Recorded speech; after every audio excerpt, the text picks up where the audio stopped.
Primeira carta de Paulo aos Coríntios, capítulo 10, versículo 32.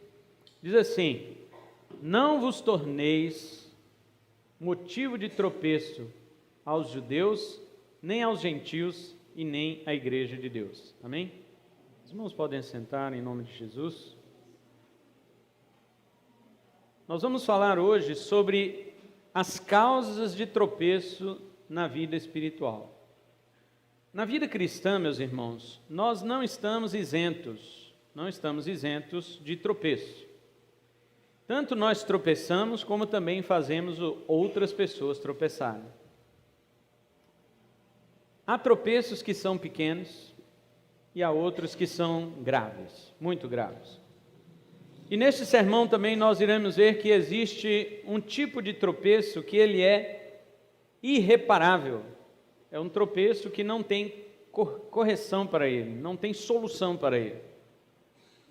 Assim como na vida biológica de uma criança, até mesmo no seu crescimento, depois de adulta, seus tropeços servem para a sua maturidade. A criança tropeça fisicamente, né? Os adultos fisicamente por acidente, né? Mas os tropeços nossos como adultos são tropeços morais e espirituais. Mas isso também serve para o nosso crescimento. Assim como para a criança serve maturidade. Você imagina se uma criança crescesse sem nunca tropeçar. Então ela jamais ia saber o que é que faz cair, qual é a reação que ela tem que ter com a dor e qual que é o esforço que ela tem que fazer para se levantar e qual a mentalidade que ela tem que desenvolver para continuar a caminhar. Se ela nunca tropeçasse, depois de 20 anos, aí ela tropeçava e ela não sabia o que fazer. Aconteceu uma coisa inédita na minha vida. Então ela não ia saber reagir. Assim também, espiritualmente, é a mesma coisa. No mundo espiritual, nossos tropeços também servem para a nossa maturidade e para o nosso crescimento. Os tropeços que outras pessoas também colocam diante de nós, servem para o nosso crescimento. Nunca absolutamente, devemos nos desanimar com os nossos erros e nem com os erros dos nossos irmãos. Antes, devemos nos sarar, devemos crescer e devemos prosseguir pela jornada espiritual até o fim. Nós devemos entender que isto é algo que faz parte da caminhada. O tropeço espiritual, tanto ele existe em mim, como existe no outro. E existe um outro tropeço que nós vamos falar aqui nesta mensagem, que eu disse que é um tropeço irreparável. Agora, nós devemos evitar 2 erros diante dos tropeços. Letra A: por admitir que sempre caímos, nós acabamos por nos entregar e ficar prostrados. Tem pessoas que dizem assim: não, tropeçar é normal, então eu já vou viver caído, porque aí eu não tropeço, né? Tem gente que fala assim: eu já vou ficar caído, porque daí não tropeço mais. Mas nesse ficar caído, ele também não agrada a Deus. E letra B é não admitir que nós tropeçamos, e isso pode causar frustração espiritual profunda quando nós viermos a tropeçar. Estou falando das pessoas perfeccionistas, daquelas pessoas que acham que a sua perfeição humana vai fazê-lo evitar de tropeçar. Quantos não conhecem, ou talvez sejamos nós mesmos, pessoas que se gabam de nunca terem pecado, de nunca terem caído, de nunca terem tropeçado. Quando meu irmão dava aula no seminário, ele ainda dá, mas quando em uma época antiga, tinha uma aluna dele que ela disse para ele assim: professor, eu nunca peco. E ele disse: minha irmã, mas a Bíblia diz que todos pecaram. Ela falou: eu sei, mas esse versículo não se aplica a mim. Não é?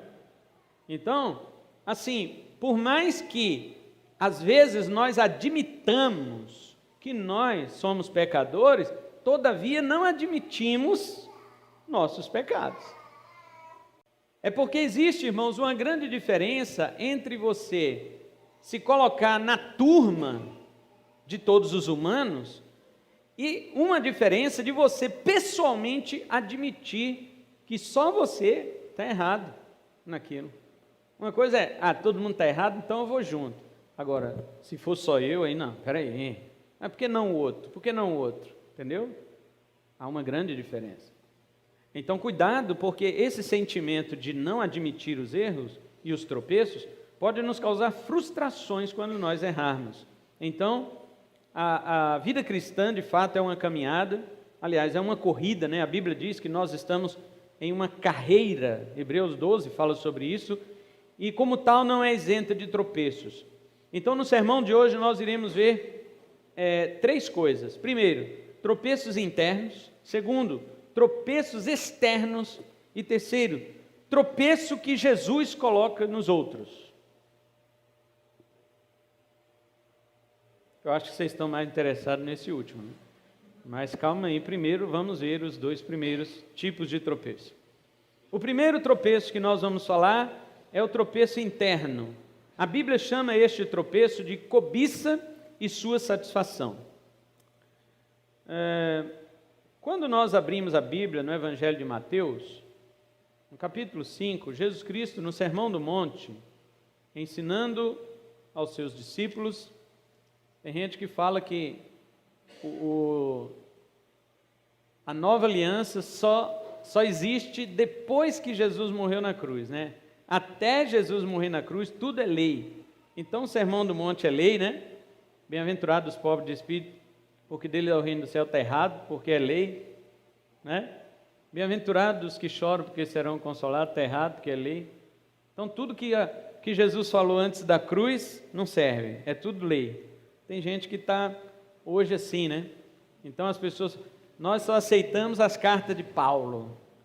Aí eu me lembro disso na história da igreja. Na história da igreja, o primeiro homem que quis selecionar os livros inspirados da Bíblia foi um gnóstico chamado Marcião. E ele fez exatamente isso.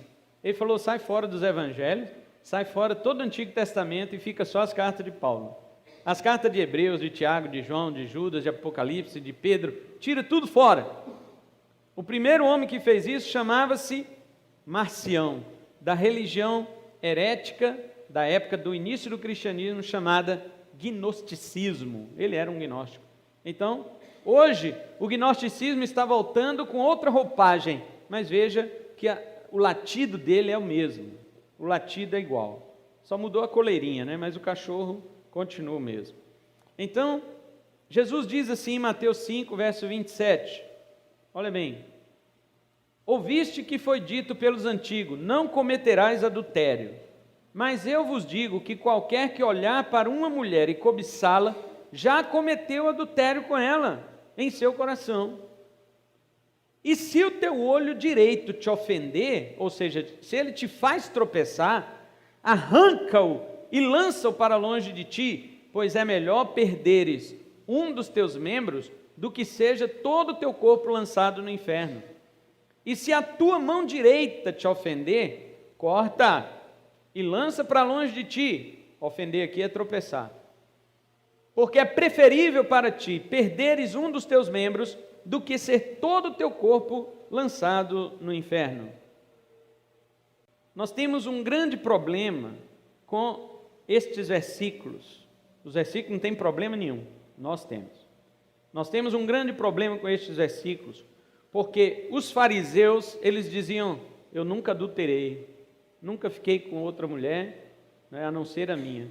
Mas os seus olhos estavam ali cobiçando. E Jesus estava dizendo que quando alguém no coração olha para uma outra pessoa com intenções impuras, ele já cometeu adultério. E aí, quem é que pode escapar disso? Jesus estava falando de que a lei é muito mais do que você transgredir. A lei, ela fala daquilo que você intenciona. A lei não fala somente daquilo que você pratica, ela fala do que você deseja. Antes de tudo, você só faz o que você faz porque você é quem você é. Nós só fazemos aquilo que fazemos por causa de quem nós somos.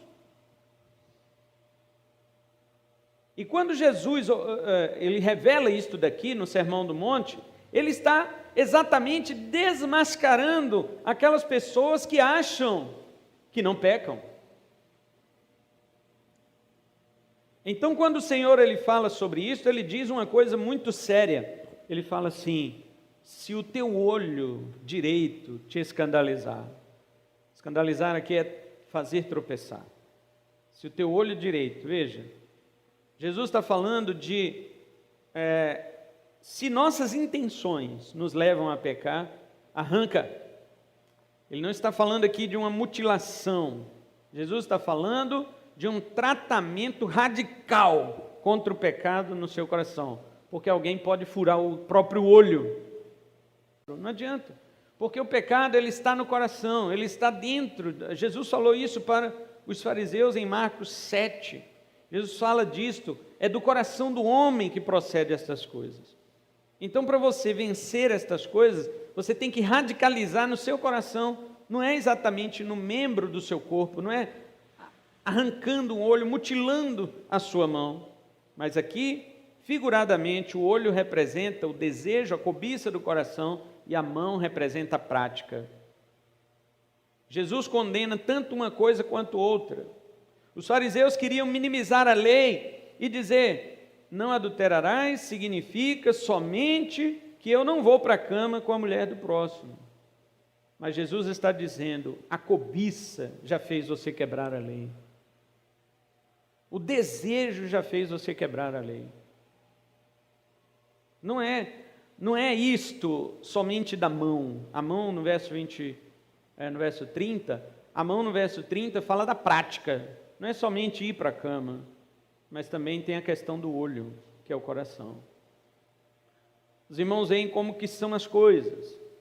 Mas a questão do olho, ela também se fala de outra coisa. Porque quando se diz assim: se o teu olho te faz tropeçar, as pessoas acham que é só na área sexual. Não. Olha, por exemplo, aí mesmo no Sermão do Monte, capítulo 6, eu quero ler aqui o verso 22 e 23. Veja o que Jesus está dizendo: a luz do corpo é o olho. Portanto, se o teu olho for puro, todo o teu corpo será cheio de luz. Porém, se o teu olho for mau, todo o teu corpo será cheio de trevas. Se, portanto, a luz que estiver em ti for trevas, como será grande as trevas? Veja bem, lendo só estes 2 versículos, o que você acha, o que você imagina que significa se o teu olho for puro, se o teu olho for bom? Que logo vem à nossa mente? Não é a área sexual? Não é a área da cobiça? Porém, não é isso que Jesus está falando. Vamos para o 19 agora, e você vai ver do que Jesus está falando. Veja bem, verso 19: não ajunteis para vós tesouros na terra. Então, já descartou a questão moral, da questão da sensualidade. Jesus está falando de dinheiro, olha só. Não ajunteis para vós tesouros na terra, onde a traça e a ferrugem os corroem, e onde os ladrões arrombam e roubam. Mas ajuntai para vós tesouros no céu, onde nem a traça nem a ferrugem corroem, e onde os ladrões não arrombam nem roubam. Pois onde estiver o vosso tesouro, aí estará também o vosso coração. Agora ele entra com o que nós lemos. A luz do corpo é o olho.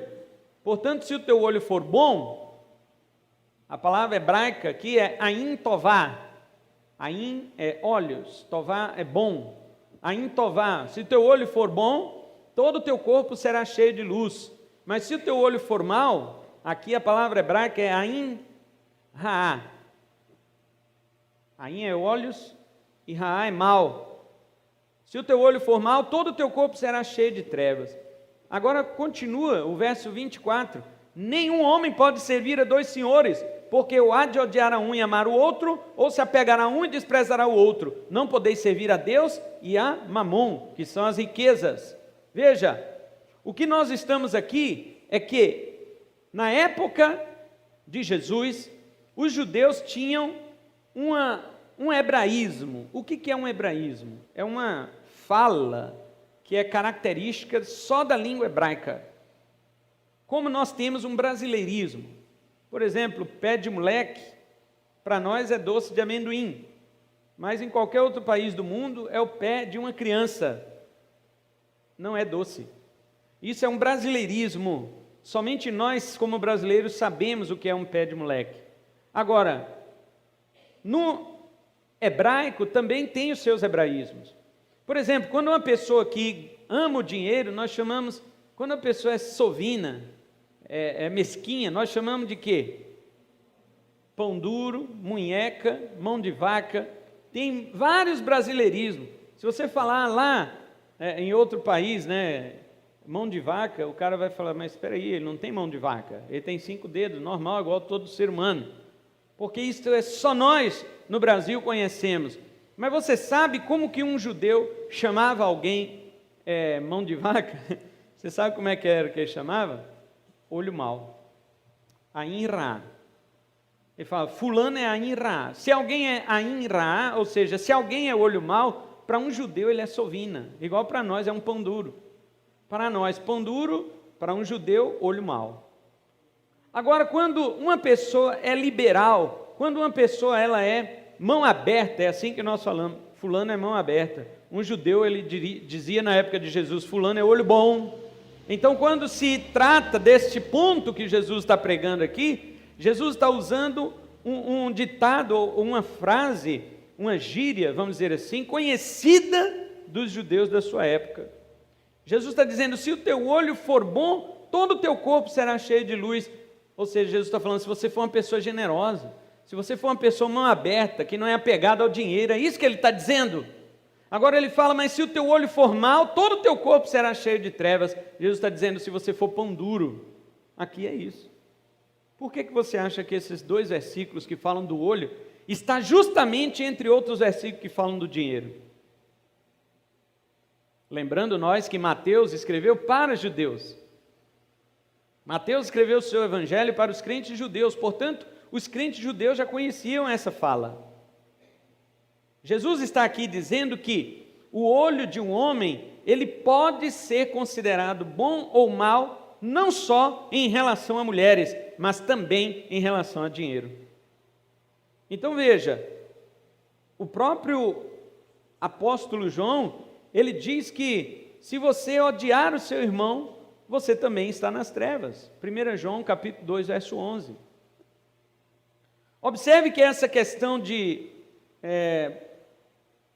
qual é o nosso relacionamento com as coisas que nos fazem tropeçar, ela é muito variada.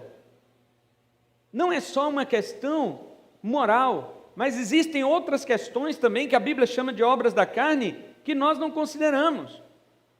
Por exemplo, quando a Bíblia fala de obras da carne, nós restringimos as 3 primeiras. Paulo diz, as obras da carne são manifestas, e elas são prostituição, lascívia, impureza. Nós ficamos só nessas 3, mas nós esquecemos que há outras. Por exemplo, ódio, a ira, ela também é uma obra da carne. O ciúme é uma obra da carne, está escrito no texto bíblico. A feitiçaria é uma obra da carne, e a gente fala, mas eu sou cristão, não pratico feitiçaria. Há muitos cristãos feiticeiros. Quando você pega, por exemplo, uma toalhinha ungida para colocar dentro de sua Bíblia, é uma feitiçaria. Que eu saiba, quem faz isso é feiticeiro. Vou passar sal grosso em volta da minha casa, porque agora sim vou ficar protegido. Feitiçaria. Que eu saiba, é feito lá, esse negócio de sal grosso. Aliás, teve na televisão um macumbeiro pedindo os direitos autorais. Ele processando uma igreja aí que faz esses negócios de sal grosso, falou, não, isso aí é nosso, eles estão imitando a gente, eu vou processar, porque eu quero meus direitos autorais. Quando nós falamos sobre a questão do tropeço no que existe no coração, que é interior, existem muitas coisas que estão dentro do nosso coração que falam da prática ou dos desejos dos nossos pecados. Agora, quando Jesus fala, corte a tua mão direita, ele está falando de cortar a prática disso tudo aí. Por quê? Tiago diz no capítulo 1, verso 14, que o pecado é gerado no coração. O pecado, ele não é só pecado quando está lá praticando. Lá também, lá é a consumação dele. Mas ele começa onde? Ele começa no coração. Por exemplo, quando Eva comeu o fruto que Deus havia proibido, ela já tinha pecado antes. As pessoas caracterizam o pecado de Eva no momento em que ela comeu, mas ela havia pecado antes. Ela pecou antes quando ela desejou o fruto. Então, Eva já havia pecado quando ela comeu, entende? Porque a questão não é só o final, a questão não é só a prática, mas é aquilo que gera. Agora, Tiago diz no verso 15, que uma vez o pecado praticado, ele gera a morte. A diferença é esta: o pecado já existe quando nós o alimentamos, mas ao praticar, então a morte é que é gerada. O que é morte? Você vai morrer, vou sair, um carro me atropelar. Não, a morte é espiritual, é o relacionamento com Deus que fica cortado, e então precisamos do arrependimento para restaurar isso. O próprio livro do Apocalipse também fala a questão da mão, né? Ele diz que o número 666 é marcado na mão direita ou na testa da pessoa. Apocalipse 3, verso 16. Então todo mundo hoje fica com medo do chip. Ah, tem um chip aí que vai... Não tem nada a ver. O número na mão não quer dizer chip, não quer dizer nada. O número na mão direita, ele tem um significado do número e o significado da mão. O número 6 representa o homem, porque o homem foi criado no sexto dia. 666, 6 3 vezes, quer dizer que o homem ele vai insistir, querendo ser Deus, e o número 7 é que é representado Deus, mas o 6 pode repetir quantas vezes ele quiser, nunca vai ser 7. O homem pode tomar o poder que ele quiser aqui na terra, ele nunca vai ser Deus, nunca. É isto que quer dizer o número 666, quer dizer o homem no controle, é o homem no domínio, e a Bíblia chama um homem especial, lá em 2 Tessalonicenses capítulo 2, homem da perdição. Quem é este homem da perdição? É o anticristo. É o homem da perdição, ele que vai assentar no santuário de Deus, querendo parecer Deus, querendo falar como Deus, e muitos crentes vão dar ideia para ele. Agora, quando diz que o número está na testa, quer dizer o quê? Testa representa pensamento. Se o seu pensamento não for conforme a palavra de Deus, e sim conforme este mundo, você já está selado pelo anticristo. A mão direita representa trabalho, representa fazer alguma coisa. Se você faz o que este mundo é conveniente para ele, você já está marcado na mão. E são pequenas coisas, não é chip não. No seu trabalho o patrão fala que você tem que mentir a respeito dele, no seu trabalho as pessoas querem fazer algum tipo de falcatrua e você está envolvido, isso é o sistema. Se você faz, você já está marcado com a mão, na mão. Se o seu pensamento não é bíblico sobre qualquer coisa, nós não estamos falando aqui só das coisas espirituais, como se diz por aí. Não, olha, dentro da igreja eu tenho meu pensamento espiritual, agora na minha casa eu penso do meu jeito, lá no meu trabalho eu penso do jeito que eu quiser. Então você está marcado na testa. Seu pensamento, sua testa, pertence ao anticristo. O crente, ele pensa como a Bíblia em todo lugar. O crente está na praia, por exemplo, ele está na praia, igual todo mundo está na praia, ele está na praia, ele pensa, como é que um crente se comporta na praia? É assim. É como é que Deus se agrada de um crente na praia? É assim. Tem uns radicais que falam, crente não pode ir para a praia. Se for, tem que ir de terno e gravata para pregar para aquelas pessoas peladas. Não é assim? Não. O crente vai, ele olha para aquela criação, natureza criada por Deus, ele glorifica Deus e ele se comporta como um crente. Todo lugar. Qualquer coisa. Eu vou almoçar, como é que um crente almoça? É assim que tem que perguntar. Como que almoça para agradar a Deus? Aí o cara vai lá e come a panela inteira sozinho. Deus não se agrada disso. Não é? Paulo também chama isso de obra da carne, né? Ele fala glutonaria. É isso que significa. Vamos continuar porque há muita coisa para dizer. O pé direito, Jesus também fala, o que ele fala assim? Se o teu pé te escandalizar, corta e lança-o fora. As pessoas pensam em mutilação, não. Olha, se olho representa minha cobiça, se a mão representa a minha prática, então o pé representa o meu caminho. O pé representa aquilo onde eu já estou. Onde já estou vivendo. Veja o Salmo 1, por exemplo, ele diz, bem-aventurado o homem que não anda, no quê? No conselho dos ímpios, não se detém aonde? No caminho. O que quer dizer caminho? Já quer dizer as práticas. Então, se de algum modo a minha prática cotidiana, veja que Jesus só vai piorando a coisa, irmão. Os irmãos acompanhem este raciocínio. O olho fala do desejo. Segundo, a mão é a prática. Terceiro, os pés é o caminho. A coisa só vai piorando. Começa com o desejo, depois vai lá e faz, e depois continua fazendo. Os pés significa isso, que já tomou aquilo como normal. Então a vida do homem, do crente, ela toma o rumo do pecado como normal e vive naquilo. É isto que os pés significam. O olho é o desejo, está errado, mas se arrepende. A mão é a prática, foi lá, pecou, mas se arrepende. Agora os pés é muito mais difícil, porque quando se fala dos pés, já quer dizer que a pessoa insiste naquele tipo de vida. É isto que Jesus está falando. Mas ainda tem como cortar, embora amputar o pé é muito pior. Há um conselho em Eclesiastes 5 que diz assim, verso 1: guarda o teu pé quando você entrar na casa de Deus. Aí a gente tomava isso, né, quando era menor, quando era criança. Guardar o pé quando entrar na casa de Deus é quando eu for para a igreja, né? Tem que ir calçado. Hoje em dia não, hoje em dia é descalço, né? Tira o teu pé, não, tira o teu calçado, porque o lugar é santo. Aí vem aquele monte de gente. Para subir nesse altar, já chama isso aqui de altar. Não tem nada a ver. Isso aqui é só uma plataforma para vocês me verem melhor, para ver o pregador melhor. Isso aqui não é altar. O altar é mais santo, né? Tem nada de mais santo aqui. Nada. Então a pessoa fala, para subir aqui tem que ser descalço. Aí vai lá e tira o sapato e sobe, ajoelha e todo mundo, nossa, que pessoa espiritual. Não. Tudo bobagem. Bobagem pura. Porque na realidade, quando se diz, guarda o teu pé quando entrar na casa de Deus, eu pergunto hoje para você, quem é a casa de Deus? Vocês não sabem, né? Ninguém respondeu. Quem é a casa de Deus?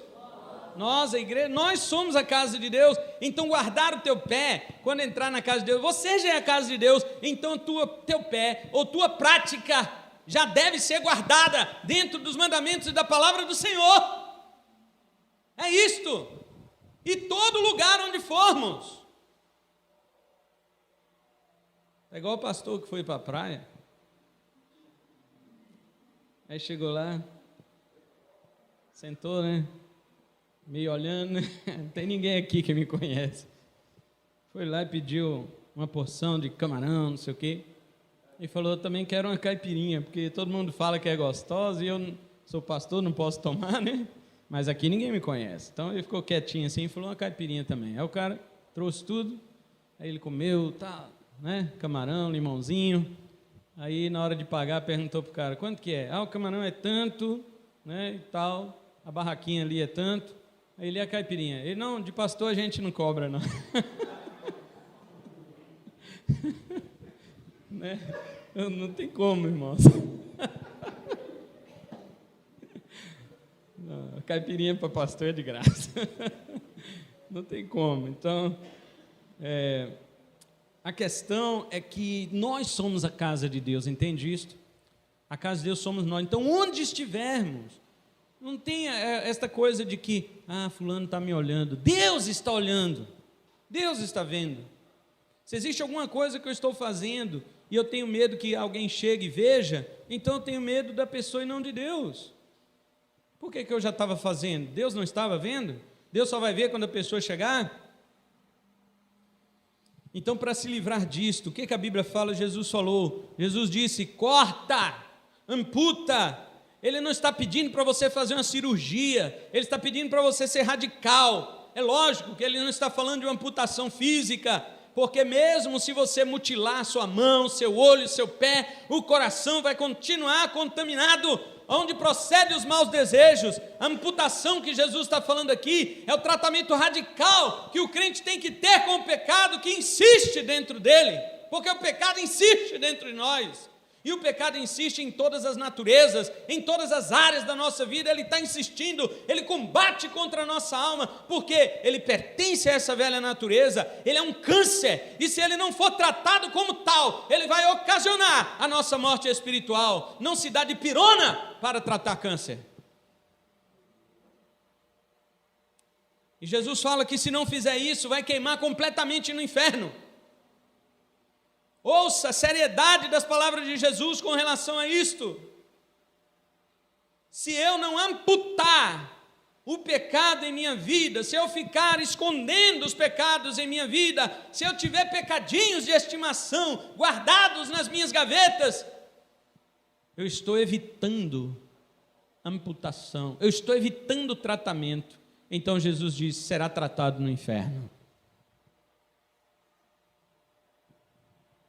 A questão, meus irmãos, não quer dizer que quem se livrou então dos pecados vai entrar no céu faltando alguma parte, não, mas ele arrancou de si os membros do velho homem, ele mutilou o velho homem, ele despedaçou o velho homem para que não impedisse ele na caminhada cristã. Essa é a batalha que nós temos que ter com o pecado interno, com os tropeços. Jesus chama tudo isso de tropeço. Então, isto são os tropeços internos. Agora, sobre os tropeços externos, Paulo diz que há 2 tipos de tropeços externos, ou seja, quando eu faço o meu irmão tropeçar. Primeiro ele fala que o propósito de todos os crentes deve ser de não colocar nenhum tropeço ao seu irmão, seja ele intencional ou não. Romanos 14, 13. Os tropeços ocasionais são resolvidos com perdão e reconciliação. O que são tropeços ocasionais? São pecados que todos nós cometemos e por causa disso nosso irmão se ofende, por causa disso nosso irmão se escandaliza e tropeça. Todos nós estamos sujeitos a isto, porém é resolvido com perdão e reconciliação.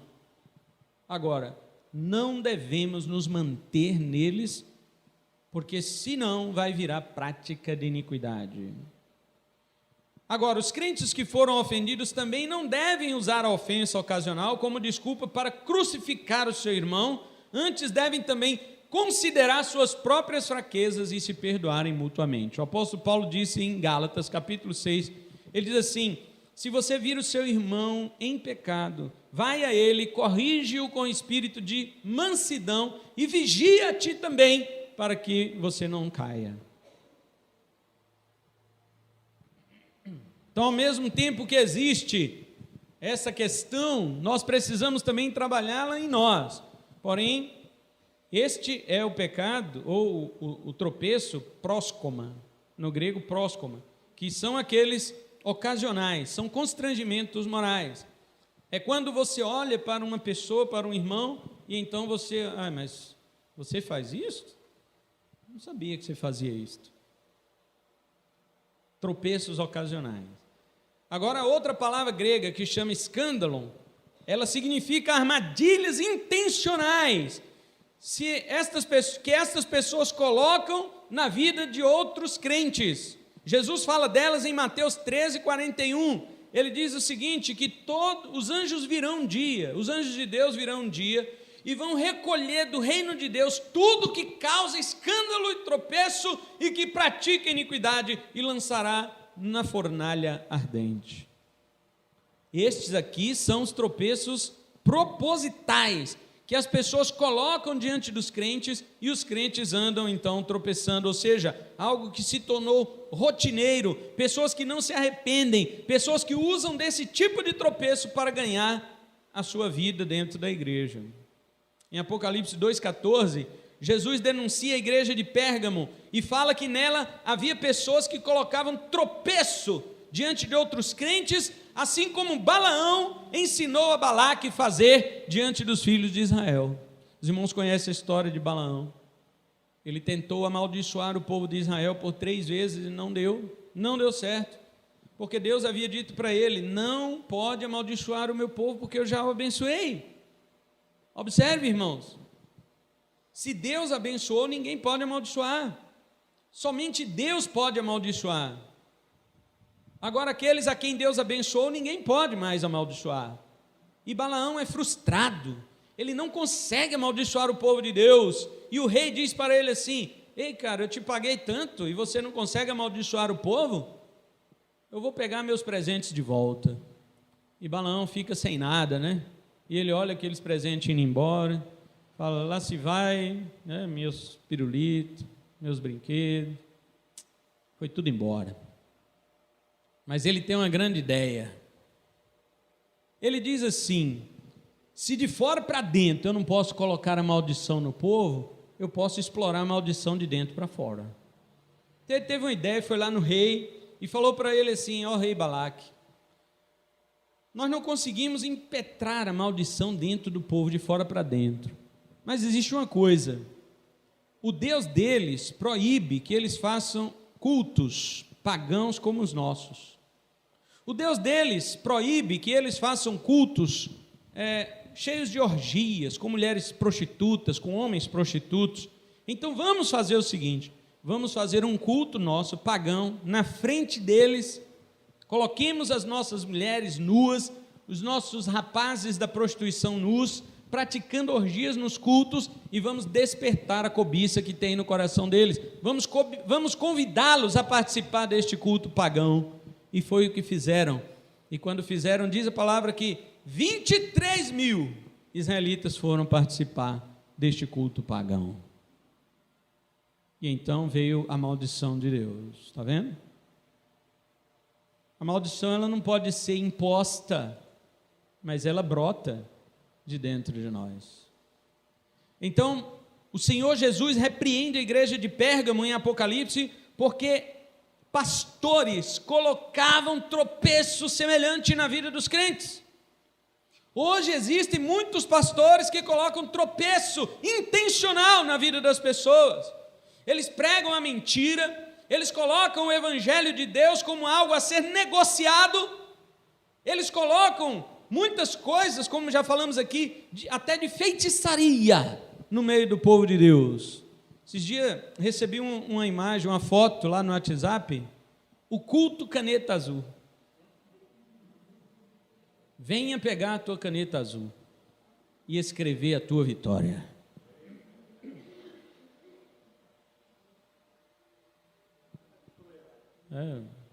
Um dia eu fui passando ali perto da casa do irmão César, ali de moto, dar a volta na rotatória, o que tinha no chão? Não é possível esse negócio. O povo agora está espalhando isso no mundo. Imagine isso, irmãos, o culto da caneta azul, porque você vai determinar, vai escrever sua vitória. E você acha que não lota de gente, não? Você não acha que as pessoas vão em busca disso? Claro que sim. Mas o apóstolo Pedro diz que essas arapucas, que as pessoas caem nela, a condenação deles é certa. 2 Pedro 2,15 ao 17. Irmãos, me permitam encerrar esta mensagem com o último tropeço. Nós já vimos dois, né? Tropeço interno, que eu mesmo tropeço com meus pecados. Os tropeços externos, com os quais nós fazemos outros irmãos tropeçar, seja aquele não intencional ou aquele que é intencional. Mas agora existe um terceiro tropeço. É o que chama aqui de ofensa do Evangelho. Este terceiro tropeço no reino de Deus, simplesmente é impossível lutar contra ele. Este tropeço é o próprio Jesus.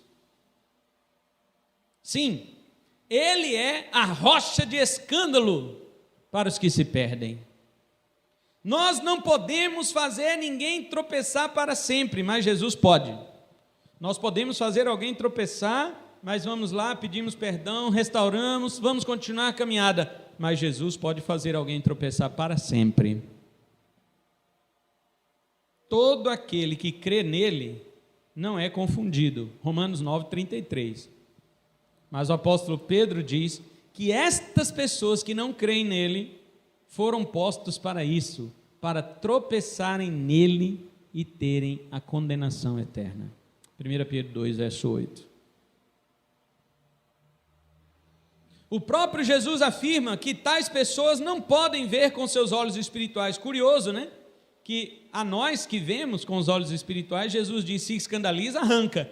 Estes não têm nem olhos para arrancar, porque eles já estão em trevas, são puras trevas. Mateus 13, 15 e 16, Jesus disse: porque tendo olhos, olharão, mas não verão, tendo ouvidos, não ouvirão e não entenderão, e os seus corações não serão convertidos. Jesus Cristo é diz a palavra de Deus, rocha de tropeço, rocha de escândalo para aqueles que são desobedientes à palavra de Deus. Olha o que também Jesus falou para os fariseus da sua época em Mateus 21, 42 a 44. Então Jesus perguntou: vocês nunca leram na Escritura? A pedra que os construtores rejeitaram veio a ser a pedra angular? Isto procede do Senhor, está vendo? O tropeço destes homens procede do Senhor e é maravilhoso aos nossos olhos. Portanto, eu lhes digo, Jesus disse, que o reino de Deus será tirado de vocês e entregue a um povo que produz os respectivos frutos. E ele finaliza: todo aquele que cair sobre esta pedra ficará em pedaços, e sobre aquele quem esta pedra cair será reduzido a pó. Jesus é a pedra que faz despedaçar e tritura aquele que não crê. Jesus é a rocha de escândalo para os perdidos. Em Lucas 19, 41 a 44, Jesus lamenta sobre Jerusalém e diz que, ó Jerusalém, aquilo que poderia lhe trazer a paz está agora encoberto aos seus olhos. O mesmo falou Paulo aos judeus a quem ele evangelizava em Atos, capítulo 28, versículo 27. Já terminando o livro de Atos, Paulo diz assim: porquanto o coração deste povo está endurecido, e os seus ouvidos ouvem com dificuldade, e fecharam seus olhos, a fim de que não vejam com seus olhos, e ouçam com seus ouvidos, e entendam com seu coração, e se convertam, e eu os cure. Quando Deus quer que alguém tropece em Jesus, Ele cega o olho do cara, Ele fecha o ouvido do cara, Ele endurece o coração do cara, e Ele põe o cara para tropeçar em Jesus, o cara se despedaça, depois Ele vira Jesus sobre o cara, e o cara vira pó.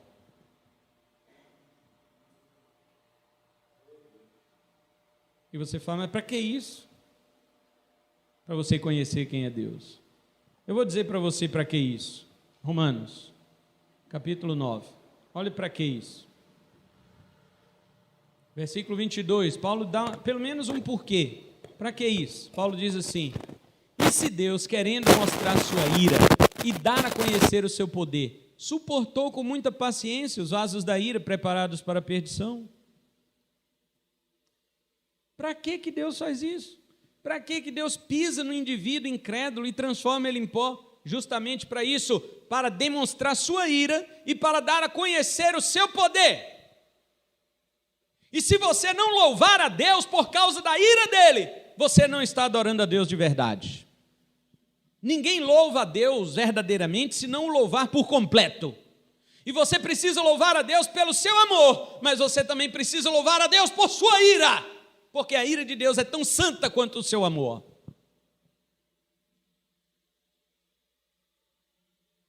Por certo, você não vai experimentar a ira de Deus, porque Jesus já experimentou em seu lugar. Mas você tem que saber como é a ira de Deus para você louvar a Deus. E você só vai saber como é a ira de Deus vendo esta ira se manifestar nos perdidos. É por isso que quando nós estivermos no céu e olharmos pessoas condenadas no inferno, nós não vamos ficar lá no céu assim: ah, Senhor, acaba com aquele inferno lá, que aquela coisa está muito feia. Não, a Bíblia diz que nós vamos exaltar a Deus e vamos dizer: grandes e admiráveis são as tuas obras, Senhor Deus Todo-Poderoso, justos e verdadeiros são os teus juízos, ó Rei das nações. Quem não te temerá, quem não glorificará o teu nome, porque só tu és santo, por isso todas as nações da terra virão e adorarão diante de ti, porque os teus atos de justiça se fizeram manifestos. Você acha que você pode adorar a Deus verdadeiramente se você adora Ele só pelo amor dEle? Não. Se você for parcial, você está sendo falso. Você tem que adorar a Deus por causa do amor, mas também tem que adorar por causa da ira. Você já louvou a Deus por causa da ira dEle? Você já dobrou o seu joelho e disse: Senhor, eu te louvo por tua ira? Você já fez isso alguma vez em sua oração? Se você não fez, então a sua adoração não está completa. Você precisa fazer. Você precisa adorar a Deus por cada atributo dele, por cada qualidade dele. E a ira de Deus é uma qualidade dele, porque é santa, como todas são. Dobre os seus joelhos. Diga: Senhor, eu te louvo por tua ira. Tua ira é santa. Ela não é como a minha, motivada por uma vingança pessoal, por desejos egoístas. A tua ira, Senhor, protege tua honra. A tua ira protege tua glória, Senhor. E só a ti toda a glória. Portanto, glória ao teu nome por tua ira. Glória ao teu nome pelas pessoas que serão condenadas. Não que eu me regozije na condenação das pessoas, mas eu me alegro com a ira santa de Deus. É por isso que devemos pregar para as pessoas. É por isso que devemos pregar o evangelho para estas pessoas. Nós não sabemos em quem vai se manifestar a ira de Deus, mas nós devemos, assim como fomos alcançados pela sua misericórdia e compaixão, nós devemos ter o nosso pulmão, nossa voz totalmente aberta para proclamar o mais rápido possível para várias pessoas, porque nós queremos que essas pessoas também sejam alvo do amor de Deus, mas não sabemos quais serão. E quando Deus manifestar seu amor salvando alguns, nós o exaltaremos da mesma forma que quando Ele manifestar sua ira condenando outros. Se você não for capaz de adorar a Deus pela ira dele, a sua adoração não é uma adoração correta. Então vimos hoje 3 motivos de tropeço na vida espiritual. Aqueles que existem em nós e nos impedem de correr a jornada cristã. Aqueles que outros colocam diante de nós, seja sem querer ou de propósito. E vimos também que há o tropeço inevitável, incurável, que é o escândalo do Evangelho. Querendo ou não, Cristo é salvador dos fiéis, mas é juiz e vingador dos infiéis. E deve ser louvado por isso. Hoje vá para a sua casa pensando nas seguintes questões. Primeiro, como estou reagindo aos tropeços internos que há no meu coração? Eu estou alimentando eles? Escondendo eles? Não tem ninguém olhando, vou colocar ele aqui certinho no meu celular, né, no meu notebook, na minha gavetinha. Vou colocar ele aqui secreto, né, no meu WhatsApp, né, na minha internet. Vou guardar aqui, no modo privado, no modo anônimo, ninguém vai ver. Ou você está se acomodando, alimentando, ou por outro lado, você está frustrado porque você viu que você não consegue vencer. Agora isso é motivo de seu desânimo? Não, a Bíblia diz que deve ser motivo da sua luta. Deve ser motivo da minha luta, não do meu desânimo. Outra, quais as lições que você tem aprendido com as pedras que existem no seu coração que te fazem pecar? Como tem reagido diante do tropeço que outros colocam diante de nós, sejam ocasionais ou intencionais? Eu desanimei do Evangelho, desanimei das minhas responsabilidades, eu nego o perdão, ou tenho aceitado a arapuca de Satanás e me submetido às armadilhas, pensando que elas representam o verdadeiro caminho da fé? O pastor fica falando aí dessas igrejas aí, mas todas estão certas. Não pode todas estar certas.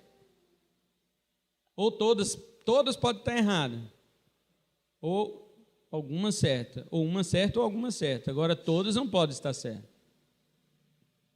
Quando você vai relatar um fato, você tem que relatar o fato verdadeiramente, senão não é verdade aquilo. Agora, se várias pessoas relatarem aquele fato, você pode perceber quais são as mentirosas, caso você tenha sido testemunha daquilo lá. Ei, não foi assim que aconteceu, não. Na época de Jesus, todo mundo testemunhava da ressurreição de Jesus com poder. Se fosse mentira, chegava alguém e falava: isso é mentira aí, Jesus não ressuscitou não, vamos lá que eu achei o túmulo dele, o corpo dele lá. O túmulo acharam, né? O corpo que nunca encontraram porque ele está vivo. Glória a Deus. Então, como que, dependendo que honestamente nós iremos responder a estas questões, fica a última pergunta. Jesus é o que para você? Que tipo de rocha ele é para você? A rocha da sua firmeza ou a rocha do seu tropeço? Firme em Cristo nada te abalará, mas se ele te escandaliza, se ele te faz tropeçar, então não há salvação para você. Se o que eu falei aqui sobre Jesus ser rocha de tropeço para os infiéis e você se escandalizou com isto, então peça ao Senhor misericórdia, porque até agora parece que isso não é reação de salvo. Quem tropeça num irmão, tudo bem, pode ser, né? Isso aqui não questiona a salvação, mas quem tropeça em Cristo é questionável. Se o Cristo que a Bíblia mostra incomoda você, e você diz, não, eu queria um Cristo mais agradável, então cuidado, você pode estar tropeçando nele. E se você tropeçar em Cristo, será reduzido a pó. Então conheça a palavra de Deus, conheça bem, para que esta rocha não seja de tropeço, mas sim rocha de firmeza. Amém? Como dizia o salmista, né? O Senhor é a rocha da minha salvação. Que Deus abençoe as nossas vidas. Vamos orar.